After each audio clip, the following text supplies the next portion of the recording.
দেখ মানে তোরা সব পিকনিকে গিয়ে ঝামেলা করিস, তার থেকে বলে এখনই বলতে পিকনিক কি করবি। পিকনিকে যাবো ঠিক আছে, কিন্তু সবার আগে গার্লফ্রেন্ডের নাম্বার গুলো ব্ল্যাক লিস্ট করতে হবে। পিকনিকে শুধু হানি সিং এর গান বাজবে? না না, মাঝে মাঝে বাচ্চারও গান বাজবে।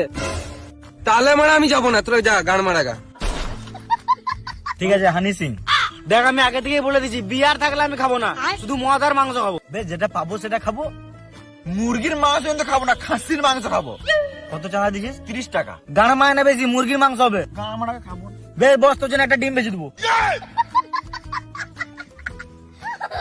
এ আমি কিন্তু পেট ভরে ভাত খাবো। ভাত খাবো না, শুধু মদ আর মাংস হবে। একটা সব থেকে বেশি ইম্পর্টেন্ট কথা, আমাদের পিকনিকে প্রতিবার এই ডিস্টার্বটাই হয়, রানতে রানতে মেয়ে দেখা হবে না। তাহলে তোর পিকনিকটা তুই গাঁড়ে ভরে নে। বেলা রান্না বন্ধ রেখে মেয়ে দেখবো।